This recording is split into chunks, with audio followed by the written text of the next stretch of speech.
Okay, so today we're going to be talking. This is Physics 1C for June 1st, and today we're going to be talking about electromagnetic waves. That's basically what we're going to be talking about.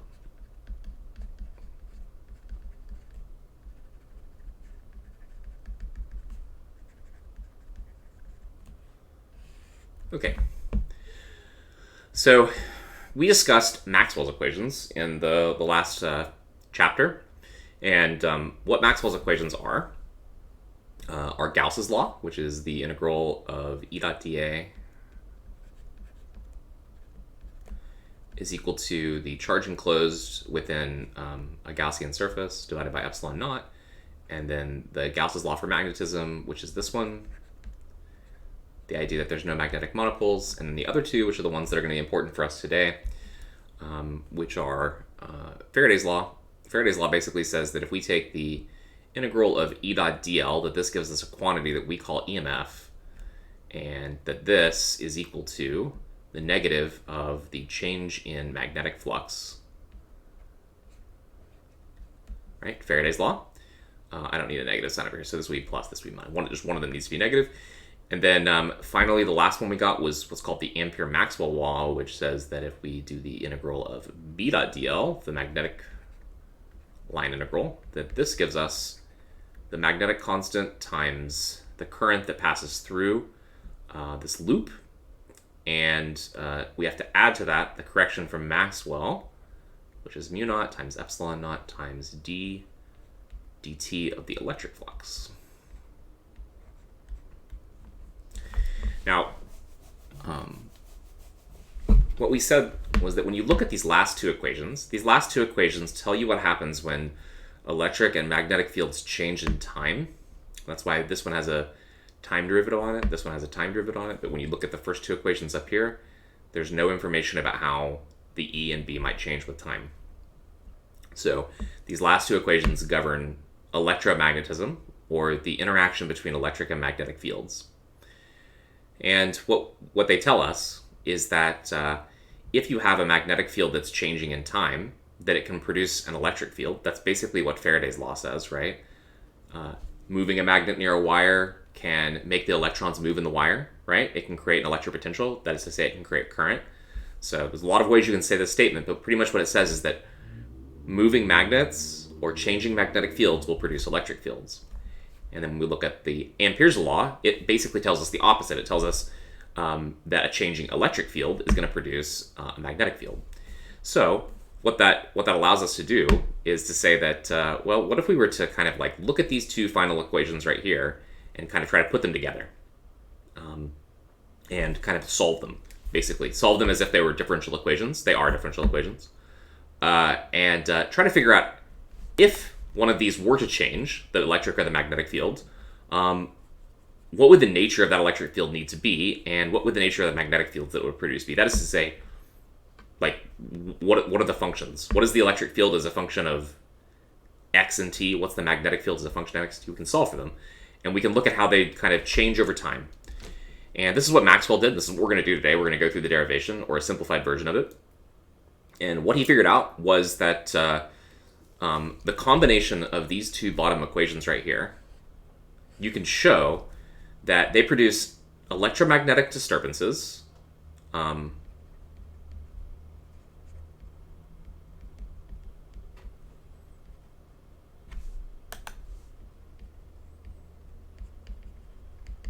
So these equations show that when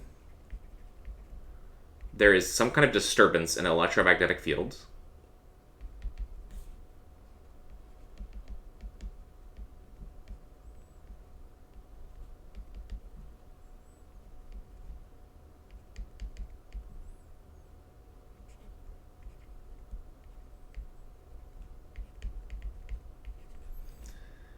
that when there's a disturbance, that this disturbance can create an electromagnetic wave.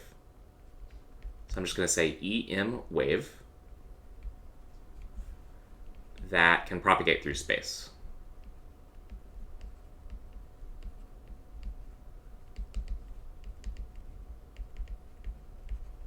And we would like to pretty much prove that this is true today, and then look at some of the possible solutions of what the electromagnetic fields are going to look like.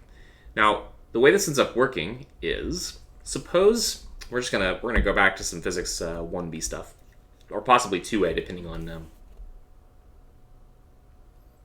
if you've taken 1B or not. So let's say that I have a string, okay, and I have one end of my string attached to a wall. So this point right here is kind of fixed. And on the other end of the string right here, I'm going to have my hand. So I have my hand holding this this other end of the string right here. So we've got a person, and one of their hands is holding this string on one side, right? Okay. So what's going to happen to this string if this person does this? If they take their hand and they start to move it up and down like this, what happens on the string? It's going to pop away. There's going to be a wave. Is that what you said? And someone else said what? I said a wave's going to propagate through the string. A wave is going to propagate through the string, right? So because he's moving these pieces of the string up and down, and all the pieces of the string are connected to each other, unless he moves it up and down so violently that it breaks the string, what's going to happen is that the motion of his hands is going to basically propagate down the string, right? So we call what he's doing with his hands right here the disturbance. He's disturbing the string, right? And what happens is that the pieces of the rope are going to oscillate up and down like a wave. And if he does it at just the right frequency, one of the things we learned in Physics 1B is that you can produce what's called a standing wave, where you have nodes and antinodes and all that kind of stuff, right? But you get a wave, and we call this a wave, basically, right? A wave is effectively something that happens whenever you have a medium of some type and you disturb it. Another really simple example of the exact same phenomenon is if you go to a pond that's really still and you throw a rock in the pond, emanating out from that rock is going to be a bunch of ripples in the water, right? And those ripples are waves. Can you see how it's the same thing? You have a rock, it disturbs the pond, and then you have the ripples, which are the waves, right? So that's all you need for a wave, is a disturbance and a medium most of the time, except in this case. This case is really weird with electromagnetic waves. Okay, so what if you could do the same thing, but instead of this rope, what if you had an electric field? So let's think about how we could do that. Suppose that I have a positive charge right here, some positive charge Q, right? We know that this object is going to create electric field lines, right? That look like this.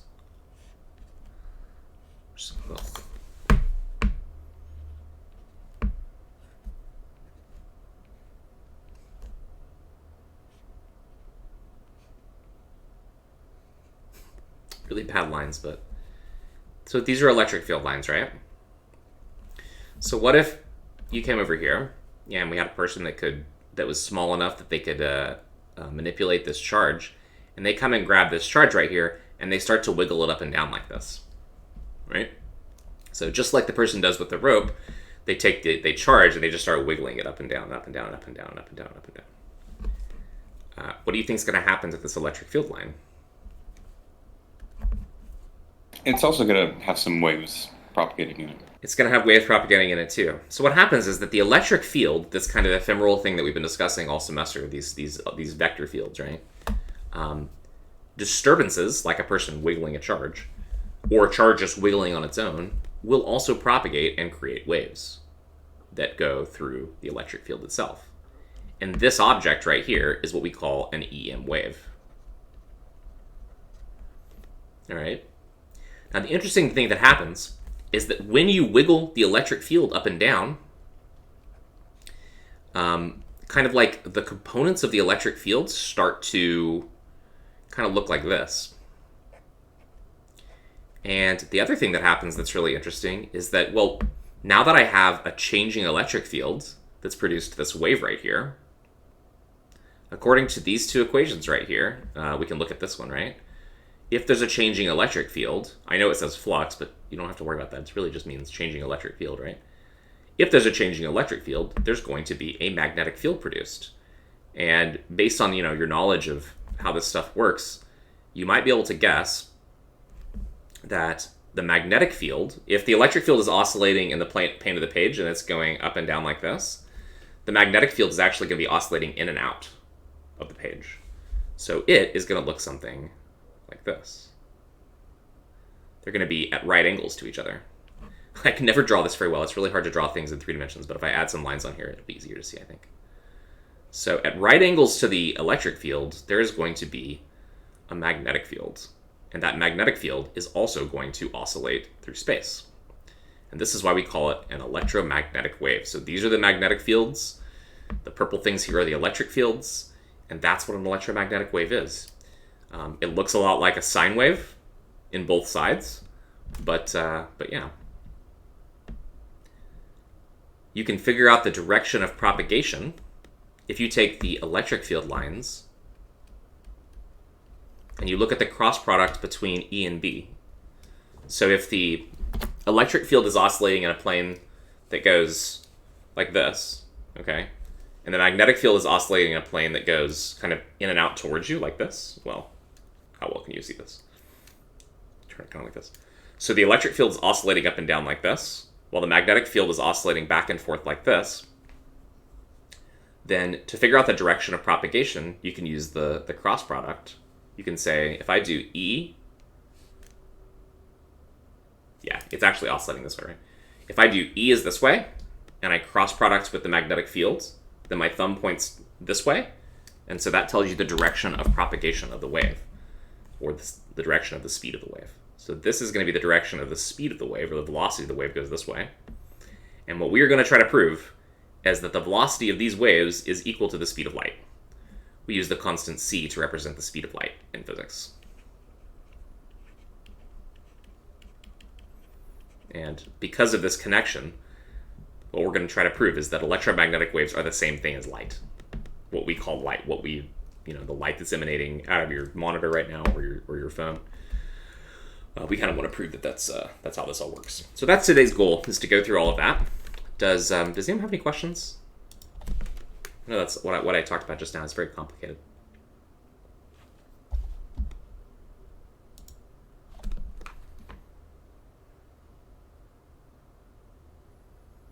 So to summarize, any disturbance in the electric field can produce these waves, and our eyeballs and other sensors like telescopes and stuff like that observe this stuff to be what we call light.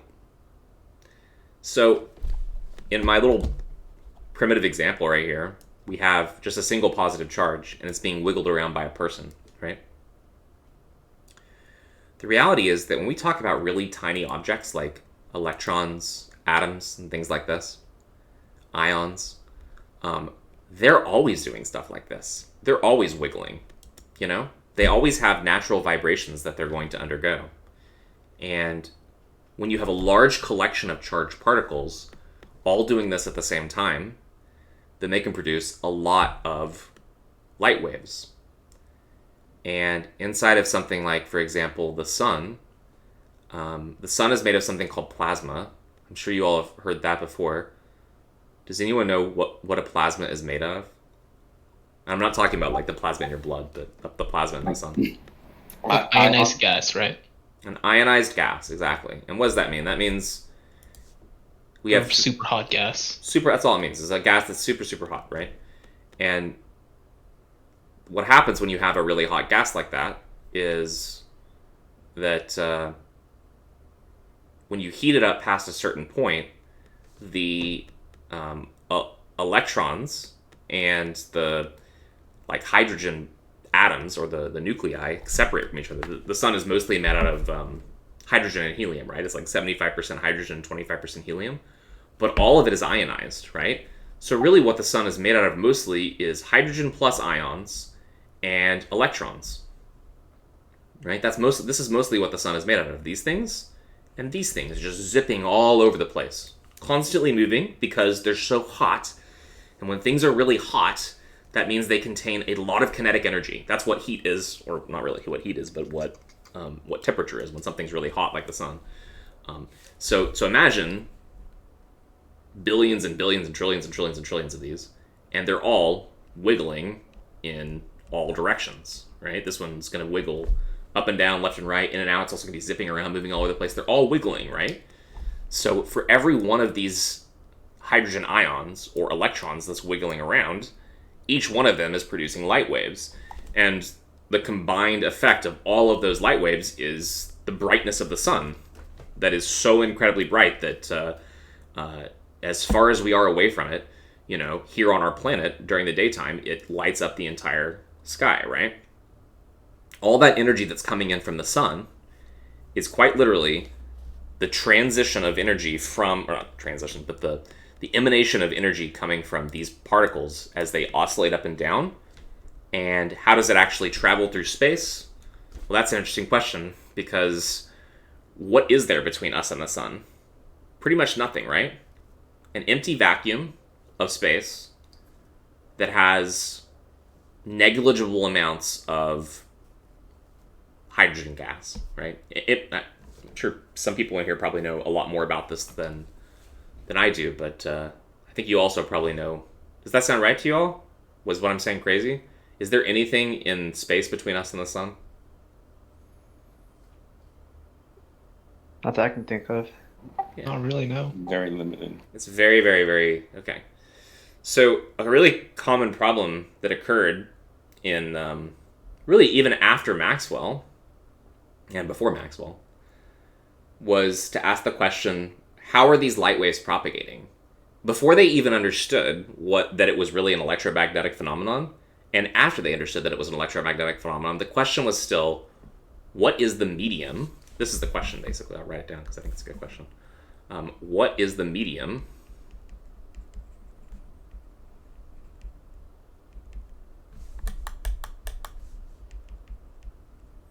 for light waves? Now, this is a very old question, and it came around before Maxwell. To give you some kind of history of all of this, in 1820, you're going to learn all about this in Physics 1D if you take it. In 1820, there was some experiments that were done by a group of scientists, called Young and Fresnel. I think I'm getting this right. And what they did was what was called an interference experiment.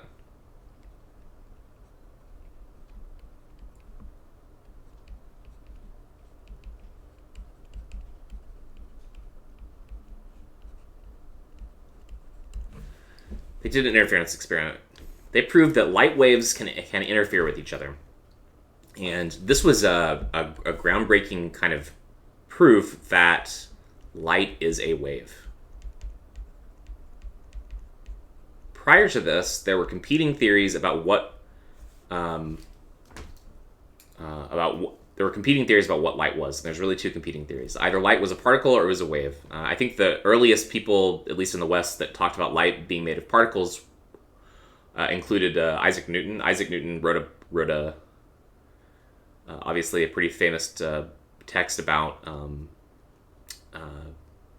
calculus and astronomy called the Principia, where he basically derived kind of the foundations of calculus, as well as proving that a central force of gravity could produce all of the orbits that were shown by Kepler. But he also wrote other things. He was also interested in alchemy, which alchemy is kind of a pseudoscience. It's definitely not even a science, actually. I don't know. That was practiced in the Middle Ages up through the time of the 1800s, where people tried to do things like turn normal metals like lead into gold. So Newton was interested in that, but he was also interested in optics, and Newton basically argued that light was made of hard particles. That was his argument, and the way he tried to argue it was by saying things like, if you pass a beam of white light through a prism, let me just ask to make sure, because I don't know if everybody knows. If you take a beam of light and you pass it through like a prism, which is basically just a piece of glass or a piece of plastic, what happens to the light? Diffracts. It does what? It diffracts, turns into a rainbow. Yeah, exactly. You get a rainbow, right? And you can see this in all types of different ways. Naturally, rainbows occur if there's enough moisture in the atmosphere. sometimes right before or right after it rains, you'll see rainbows. What's happening there is that the water droplets are acting like little prisms that break up the light. So Newton thought, well, if I can take white light and I can break it down into like roughly 7 colors, right? Like red, orange, yellow, blue, green, indigo, violet. If I could take white light and say it's made up of these 7 different colors, he thought, well, maybe light itself is made up of 7 different color particles, basically, right? Like a hard red particle, a hard orange particle, or something like that. And when you combine them all together, somehow they produce white light, right?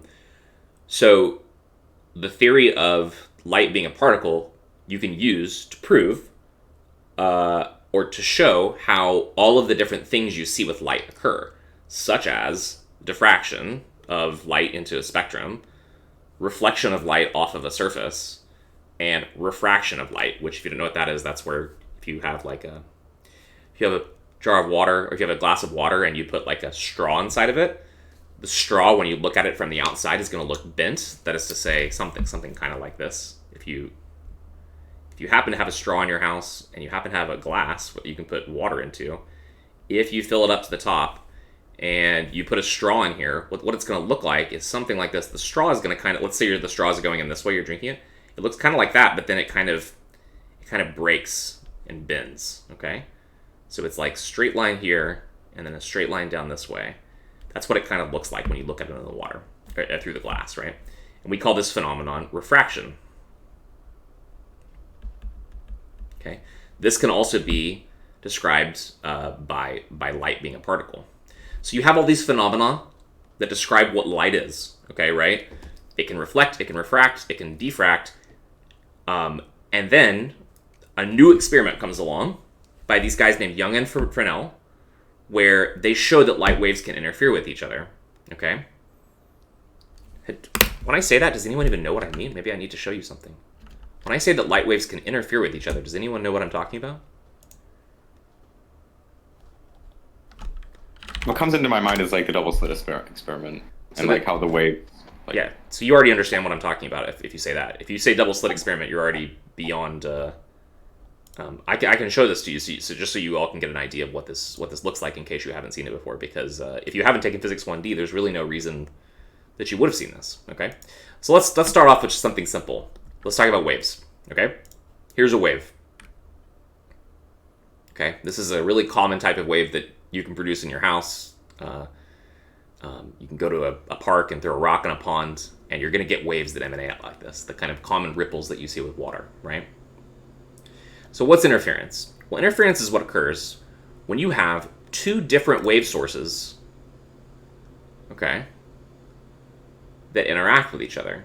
This is something you can also see in a pond. You can go to a pond, you can take 2 rocks and drop them into the pond at roughly the same time, and you'll see 2 separate patterns of waves that emanate out from these, okay? I'm going to increase the frequency because I think it helps you to see what's going on here. When you have 2 different wave patterns, they interact with each other. Waves basically consist of like crests and troughs. Like the crest is like where the wave is at its peak, and the trough is where the wave is at the bottom. And when a crest and a trough hit each other, you have a cancellation that occurs. We call this destructive interference. So if I have one wave that's traveling along, let me just draw a little picture right here. Suppose that I have a wave like a wave on a string, and we'll just use a really simple example. Let's say the wave is traveling along like this. So here's my wave. It's just like a pulse. Okay, imagine you take a rope and you just whip something out, and here's my wave that's going this way, right? And on the same rope, maybe somebody else whips the wave and it sends a pulse back this way. So we're going to call this like a wave pulse. Okay. Destructive interference occurs when these 2 waves interact with each other. So when this wave hits this wave, what happens is they basically cancel out. And the interesting thing is they basically just pass through each other. Oh, whoops. So what happens is that they kind of switch places effectively, okay? So if I have a wave pulse traveling this way and a wave pulse traveling this way, eventually they're going to hit each other. And when they hit each other, we call this destructive interference.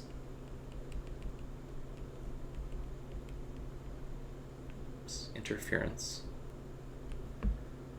And the interesting thing is that these pulses will basically just pass directly through each other. Okay? And But yeah, so when you have a crest and a trough and they hit each other, you get what's called destructive interference. Now, how is that shown on here? Well, if we go back to our original picture right here, what is a crest and what is a trough? What do you all think? What is the crest and what is the trough in this picture? Trough is the Dark. blacker regions. Exactly. So consider that this is like the minimum of a wave, right? You know, waves have maxima and minima, right? Waves go like this. So you've got your maxima at the top and your minima down here, right? And you have just exactly that right here, but it's shown in a color, so we don't have to worry about the three-dimensional nature, right? Okay, so dark spot is a trough, a light spot is a crest, and then let's turn it off for a second. What is I think it's this color right here. This is average. This is like the middle, okay? When it gets brighter, so there's the crest of a wave traveling along like this. There's the trough of a wave traveling along to the right, and so on and so forth, right? So when you have two waves that interact with each other, now you get what's called an interference pattern. The interference pattern is kind of like these lines right here. What's happening right here along this line? Well, as we said, the color that represents a flat wave, or like cancellation, is this this lighter gray color right here. You notice there's like a line of this lighter gray color right here? And there's a line of this lighter gray color right here? That's kind of when we say interference pattern what we mean. And what happens is if you replace this with a light wave, so I have two different light sources here, then the exact same thing happens. And does this let me have a screen? Okay, let's just keep going. Okay, so here's your interference pattern, two different sources, okay? Oh, that's not light, this is light. My bad. There we go. So this would be like the light wave interference. It's all the same kind of idea. You see all these lines right here that are occurring? All along those places are places where waves are always, this is all destructive interference right here. Does that make sense? This is all destructive interference, all along these little lines that you can see here. In between, like right here on the edge, this is constructive interference. This is places where you have the crest of a wave meeting another crest of a wave, and so they basically add together. Now, this experiment that you were talking about,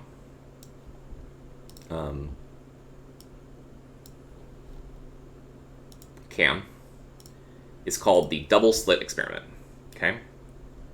The double slit experiment, first really done in the 1820s by these guys named Young and Fresnel, was an extremely important experiment because what they showed is if I start off with like a really coherent wave source, that is to say a wave source that's only producing one color of light, like a laser beam, that when I pass that laser beam, let me scoot this over a little bit here, when I pass the light from the laser beam through two slits right here, if the slits are close enough together, then you'll also get an interference pattern, okay? The exact same pattern that we saw when you had two different light sources. So what effectively happens is that each of these slits, this is basically a screen that doesn't allow light to pass through. This is light propagating through it. Each one of these slits acts as, it's kind of like, almost exactly like these two things, as if you had two different light sources. And they produce an interference pattern. Okay, that was a lot of stuff. Does anyone have any questions?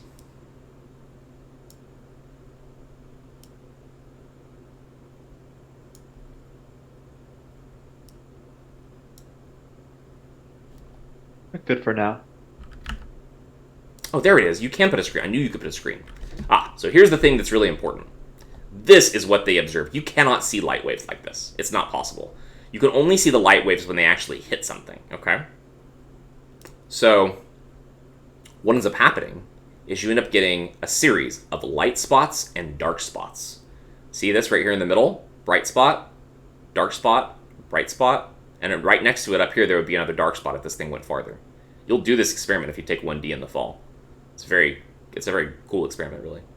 So you get bright spot, dark spot, dark spot. That is an interference pattern, okay? That's what an interference pattern is. And Young and Fresnel did this experiment and showed that you could produce these interference effects with light. And as far as anyone knew at the time, that meant that light had to be a wave, and Newton was wrong, basically. and the other people that had described light as a wave. So there were other scientists that wrote down theories about light being a wave. Among them was a Danish scientist named Christian Huygens, and he worked out the wave theory of light and proved that you can produce reflection, refraction, diffraction, the spectrum of colors with waves as well. So you had a situation where there were two competing theories. One was light as a wave, one is light as a particle. And this experiment pretty much proved that light has to be waves. Okay? If light's a wave, though, that goes back to this question that I asked right here. So what is the medium for light waves? Let me show you one other thing real quick here. Let me show you what this actually looks like and what you're going to see when you... this is what it's going to look like. So this is an image of a laser beam that's been sent through two slits, and this is what the pattern looks like. You have a very bright spot in the middle, and then you have dark spot, bright spot, dark spot, bright spot, dark spot. Can you all see that? Mm-hmm. And the assumption at the time was that this can only be done by waves. No one had a theory that you can use to produce this phenomenon by using particles. That's really important. So, going back to the question, what is the medium for light waves? So, all waves that we know about, other than light, have a very obvious medium. I'll just ask some questions. So, sound waves. What is the medium for a sound wave? Air. The atmosphere. Air, right.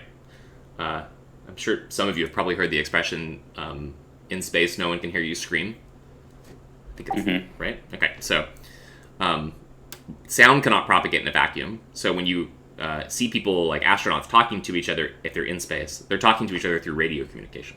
Because radio waves, they propagate through space just fine. What do you guys know about radio waves? What is a radio wave? It's a long wavelength.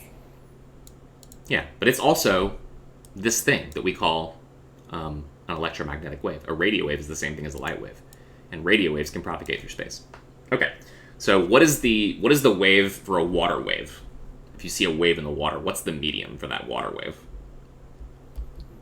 Water. Okay, and then go back to something that's simple. If I have a rope and there's a wave on a rope, what's the medium for that?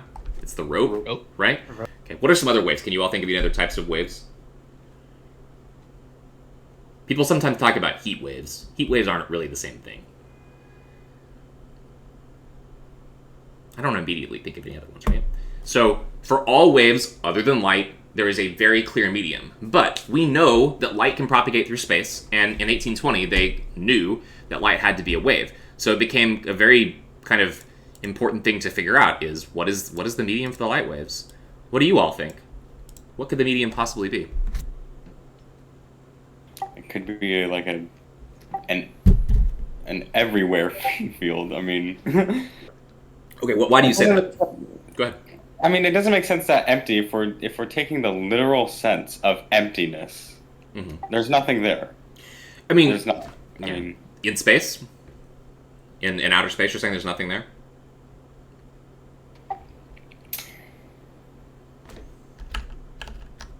Is there some type of matter we don't know about that it's propagating to, like through? Possible, yeah. So it's possible that there might be something that we haven't detected yet in space, some type of matter. I will say nowadays we know that there is a tiny amount of matter in space, but its density is so incredibly low that sound waves can't propagate. The density is too low for sound waves. It's conceivable that it could have something to do with the medium for light waves, but we actually know that that's not even needed. So we can kind of assume that it's true that there is nothing in space. We can work off that assumption, right?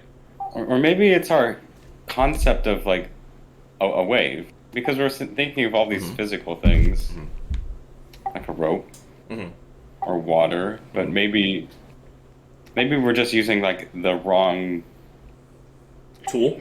word, The wrong tool, or the wrong allegory, or the wrong analogy, or analogy. Yeah. is that what you mean? Yeah.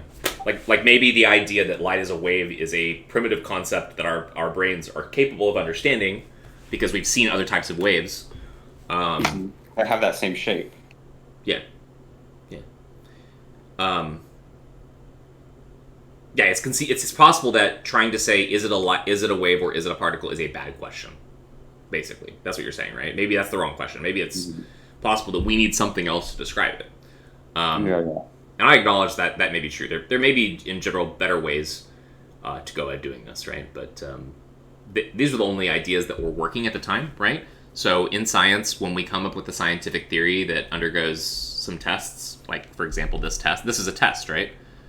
They said, I know that water waves can interfere with each other. I know that sound waves can interfere with each other.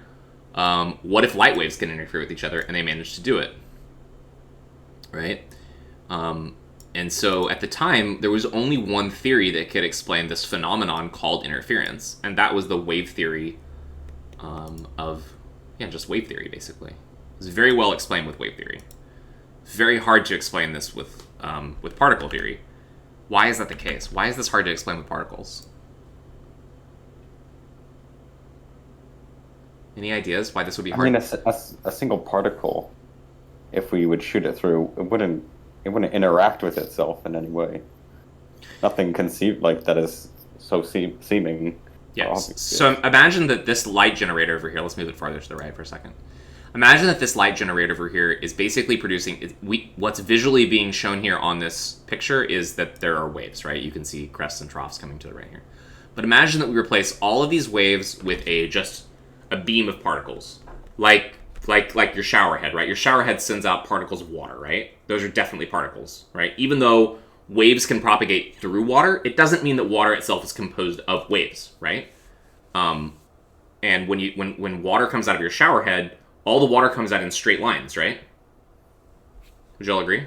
Mm-hmm. So you have water that's coming. Imagine that this is like a water flow, and if the water were to So replace the light generator here with a beam of particles. We'll call them photons because that's what we call particles of light today. We'll call them photons. So there's a beam of photons coming through here. What would you expect you would see on the right-hand side over here if you have a beam of particles flowing on the left-hand side? Are you going to get a pattern like this, or do you think you'll get something else? You should get two horizontal patterns adjacent to the holes that we see that we've opened up. Exactly. That's 100% right. So if I were to draw a straight line from here, only particles that were traveling this direction would make it through, right? And you would get a very bright spot right here. You get a bright spot right here, and everything else would be dark, right? Does that make sense to everybody? Yeah, just like you had a laser pointer or something, and you're just shooting the beam of light through the hole. Yeah. And let's make one other assumption here just to make things really simple. Let's assume that all the particles that are flowing are all traveling in the same direction. That way we don't get any random particles there. Because technically, if there was a particle that's traveling this way, it could technically make its way over here, right? But let's assume that's not happening. Let's just say that they're all going in straight, and we produce a light wave where all the light particles are going straight.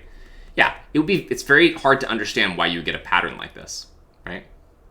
Instead, you would just get one bright spot here, one bright spot here, and then nothing else. And the thing that's kind of not included on this picture right here is just how far these interference patterns actually go, right? The interference patterns, they don't just have one bright spot and one other bright spot. They have really hundreds of bright and dark spots, okay?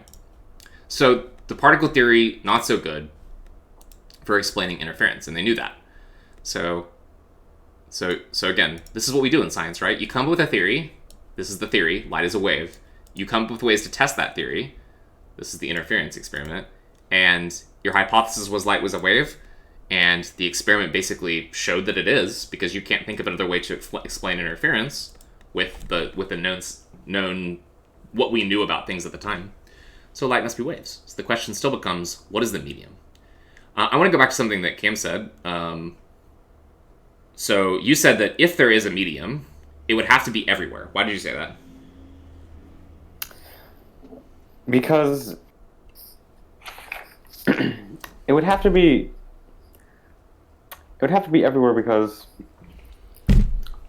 light, when we look out in the universe, everywhere we see is light comes from everywhere. Right? Light comes from all around us. Yeah. And on the surface of the planet too, right? Yeah, that's true. Everywhere around us there's light propagating. Now, on the surface of the planet, it could be matter, right? It could be the air. You know, it could be anything on Earth's surface. But the question becomes, like, as soon as you leave the planet and we see a light wave coming from the sun, or we see a light wave coming from a distant star, we know that it's traveling through the emptiness of space, right? Mm-hmm. So yeah, basically, it would have to be everywhere. So this is the theory they actually came up with, and they gave it a name. And in science, I assume if you were to be a student taking a physics course in the 1820s, the 1830s, 1840s, you probably would have gone to school and you would have learned that the medium for light waves is something that's called the ether. And it was either spelled like this or it was spelled like this. Okay? This was their name for this medium. So because they couldn't figure out what the medium was, they made one up, right? Which is pretty normal in science, right? I mean, if you know that something is a wave, and you know that your definition of a wave is, well, a wave requires two things. It requires a medium and a disturbance. That's what a wave is. Then we have well, they don't even understand what the disturbance is at this point, right? But at the very least, they can come with a medium, right? The disturbance, it turns out, Maxwell is going to prove, comes from oscillating particles. Okay? And for them, the medium was this thing called the ether. And the ether had some really interesting properties. It had to pervade all of space. It had to kind of like be all around us on Earth as well. It was very difficult to observe. We'd never like seen the ether. You know, you can go to the ocean, you can see water waves, right? But we can't look out into space and see waves of the ether, right? We just see stars. That's all we see. We just see the stars, right? You don't see the medium for the light waves. So they made something up. And for a long time, they tried to prove that this medium existed. All throughout the 1800s into the early 1900s, there were experiments that were being done by different people. They were called interferometer experiments.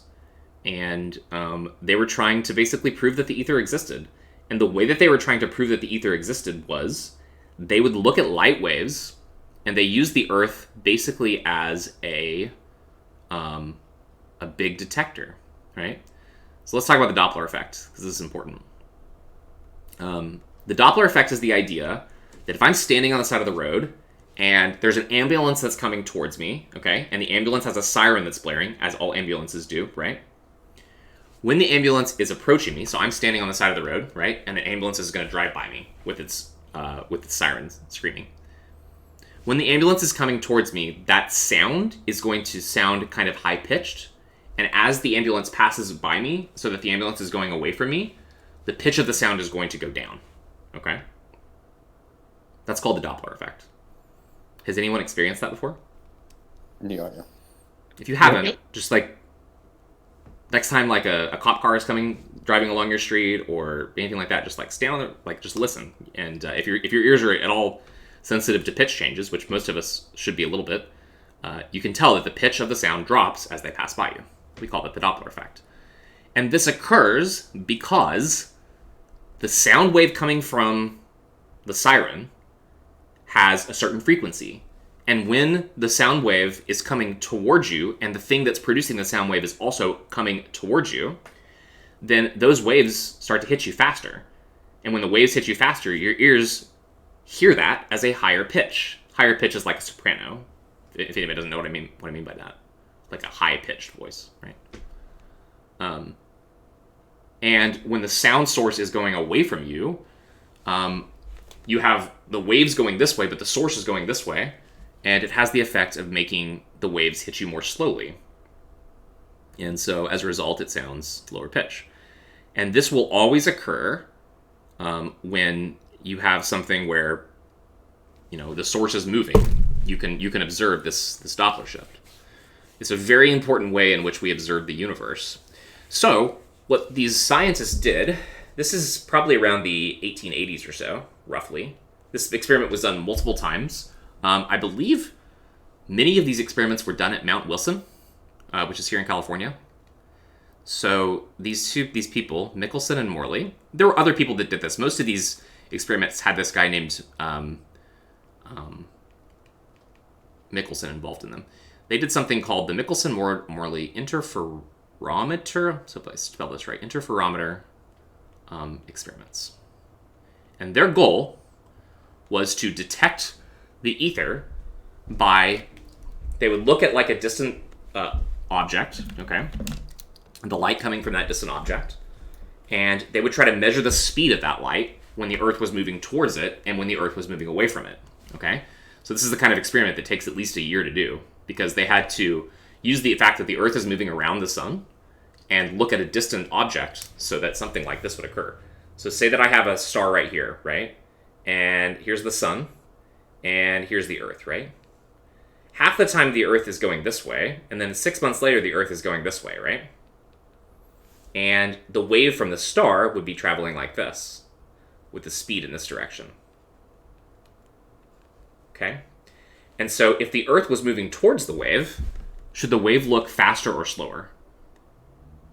Towards should be faster. Yeah. Faster. And if the Earth is moving away from the wave should look slower. And how are we going to determine that? That's going to be really hard because the velocity of light is really fast. The velocity of the light is 3 times 10 to the 8 meters per second, or about 186,000 miles per second. Just let that sink in. 186,000 miles every second. We don't have anything that can even... A mile a second is... What is a mile a second? That's like 36... 30. Okay, 1 mile per second would be 3,600 miles an hour. So this is like... I don't know. It's extremely fast, right? And how fast is the Earth moving? Well, the velocity of the Earth through space, I think, is something on the order of about 3,000 meters per second. So they're not... Like, this is going to be really hard to detect. If it's a real thing, it's going to be hard to detect, right? But the cool thing is that they set up an experiment that can detect subtle changes in the frequency of the observed light, okay? They could detect small Doppler shifts, effectively. So even if we would look at the light and we'd say, that's yellow light, this experiment could be, well, it's yellow, but it's a little bit brighter yellow when we're going towards it, and it's a little bit dimmer yellow when we're going away from it, okay? So that's what they were trying to do, basically. They wanted to use the Earth to detect subtle shifts in the interference pattern produced by light. They tried this experiment for years. It feels like this is all this guy did, I guess, if you go look at how many times he performed this experiment. So this led to what they call a null result, which was that they could not detect any difference. When the Earth was moving towards something versus when the Earth was moving away from something, they could not detect any difference. Now that's really weird, right? Because they know that light's a wave. They know it's a wave because of this. This is what's so silly about the history of science. Like, they can only work off the information they have, and the information comes from doing experiments, and these experiments basically make it consistent that light has to be a wave. Well, if light's a wave, there should be some kind of difference. There should be some kind of interference pattern, because if it's a wave, then it has to have a medium, and if you have something moving through the medium, like, so the ether is everywhere, right? The ether is just everywhere here, right? And you have a light wave propagating through it, so there should be some interference effect, but there wasn't. So, can you imagine setting up and getting money from the government or your institution or whatever to produce this experiment, and then trying the same experiment in the northern hemisphere, the southern hemisphere, all different places in the world, and everywhere you take your experimental setup or everywhere you go and set up a new experiment, you get no result. Every single time, you get no result, but you keep doing it. Can you imagine that? How hard that is? You're just getting nothing. You're getting nothing from the universe. You're trying so hard. Sounds exhausting. Yeah, it sounds awful, doesn't it? That's what real science is all about, man. If any of you that are planning on going into real science, science is all about just a lot of no results, a lot of failed experiments until things finally work out. So this is sometimes referred to in physics as the most famous null result, which is to say the most famous kind of failed experiment, effectively, because their hypothesis effectively was to prove that the medium for light wave is something we call the ether. They wanted to detect the properties of the ether, and they couldn't find it, basically, right? So what do you say at this point? If you're a scientist, what do you say? What's the possible solution to this? There is no ether. Well, the solution is there's no ether, right? So what do you do now? I mean, what do you do now? Light's a wave. I mean, it has to be. Round one. Light's a wave. So what does this mean? This means that light has no mediums. Do more experiments, Ollie. That's right. You should just keep doing experiments. Maybe eventually you'll detect it. Maybe Maybe their experiment just wasn't sensitive enough. But that's the thing. They knew exactly. This is what's also amazing about science, is when you get a result that you can't find something. This is still happening to this day. I can give you a lot of examples where we're getting no results. You can put limits. And they knew exactly how sensitive their experiment was. They knew the prediction. There was an exact prediction for what kind of interference pattern they would expect to see. And the fact that they didn't see it meant that they could put a limit on the density of the ether, on the properties of the ether, and stuff like that, if that makes sense. So that can be really powerful. So the solution from these guys is that light has no medium. It is the one wave that we know about that does not have a medium. Which now you have to start thinking like, wait a minute, if it doesn't have a medium, how is it a wave? You know? What is the wave? Well, Is that... go ahead. I was saying, or it may... I mean, of course, this is a college 1C class, and it could have been... It could have been much more in depth of what they're doing, but to show that the medium that they were trying to probe was not there. Yep. Does that mean that there's no medium at all? I don't know if that is a conclusion. So you don't accept. Go ahead. You If don't. it's not, yeah. So you don't immediately accept that should be the conclusion, that light's not a medium, or light has no medium. I would not accept that as a conclusion. Well, what's your conclusion then, or what kind of conclusion can we draw then, or how do we go forward with our, let's say your life's work is, your goal is to basically understand light. You want to understand what it is, what its properties are. It has frequencies and wavelengths that we can observe.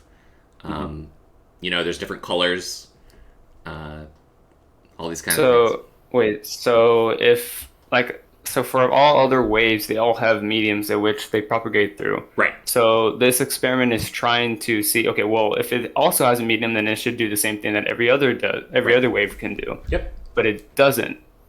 So yeah, it seems inconclusive, but it seems like the only real conclusion they can come up with is that it doesn't have a medium, which is obviously, it seems contradictory, but yeah. Absolutely. You nailed all the right points there. That's exactly right. It seems like a contradiction, but we don't have another option. There just isn't another option. It must have no medium. Now, the good thing is, there still is a way to think about what a light wave is, though. We can still conceptualize and understand what a light wave is because of Maxwell, because of what we're going to do today. We're going to show that when you combine these equations together, that the electric field itself is the thing that propagates. The electric field is basically the medium. Even though an electric field can't really be a medium, right? It's just a vector field. But fluctuations in the vector field are what light is. That's what it is. It's fluctuations in a vector field. And, just like fluctuations in the height of a water wave, the fluctuations in the vector field can be measured. And we can even describe the electric field of the light coming from the sun. We're going to calculate that. We're going to calculate the size of the electric field produced by the light waves coming from the sun. We can straight up calculate that. So there is no normal medium. There's no material medium, no matter that light propagates through. It propagates through empty space, basically riding along electric field lines. And that's it's surprising, but I think it's also kind of satisfying in a way to be able to say, these guys knew about Maxwell, They knew about Maxwell. Who's giving me a notification right now? Oh, okay. Yeah. Do you all see how that's a reasonable statement, that the light could actually propagate along a field line like this? Does that make any sense at all? Does it mean that electric field is like something consisting of matter? That's a great question. What do you all think? Yeah. Is the electric field, is it material? Is it a material thing like a fabric or like air? Well, matter should take up space, but it seems like electric and magnetic fields only can affect matter. Maybe. Okay, yeah, electric fields can definitely affect matter, right? I mean, if I have an electric field in some location and I put a proton in the electric field, it's going to be affected by it, right? Yeah, so it's only maybe it's only really an influence, but it's not actually matter itself. I think that's correct. Yeah. Now, in air, right? Okay, so this is something we didn't talk about a lot, but if you have capacitor plates, right? And if I put air inside of here, or even better, because it's a little easier to understand, what if I put a piece of plastic in here? So in between two capacitor plates, one positive and one negative, if I have a piece of plastic that's wedged inside of this object right here, okay? Which is a pretty common thing to do with capacitors. You put some kind of dielectric inside. The interesting thing that happens is that the molecules of the plastic become polarized, and they align themselves like this. Like, imagine each plastic molecule is kind of polar, and each plastic molecule is going to line itself up like this. Like little dipoles. Negative, positive, negative, positive. And, you know, this is kind of what ends up producing the electric field in a way. You know, an electric field line runs through here in this direction. And it affects the matter inside of it. Just like take an electric field, put a charged particle in it, it's going to be affected, right? So, electric fields can polarize matter, but the fields themselves are something that kind of doesn't have anything to do with matter, right? So, okay, I think that we probably need to take a break now. It's 3:04. That's almost about 58 minutes. So, I feel like we didn't do much, but a lot of this is just set up for understanding this idea that light doesn't need a medium, okay? Now, this experiment came after Maxwell, okay? So Maxwell, this is 1865 or so. That's Maxwell. Okay, so it's kind of in between. It's like Young and Fresnel, then Maxwell comes up with the theoretical foundations for the wave theory of light, and then the Michelson-Morley experiment proves that light has no medium. And this leads into physics 1D. This leads to Einstein. He's the next kind of like thing in this little story here. Because then Einstein is going to show, he's going to use this idea, the fact that there is no ether, to basically say there's only one possible solution to this. Michelson and Morley absolutely should have detected a change in their experiment due to the fact that the Earth is moving through space. They predicted and knew exactly what they should say. So basically what Einstein ends up saying is that there's only one possible solution. There is no medium for light, and this is the piece that Einstein adds. The velocity of light is constant for all observers.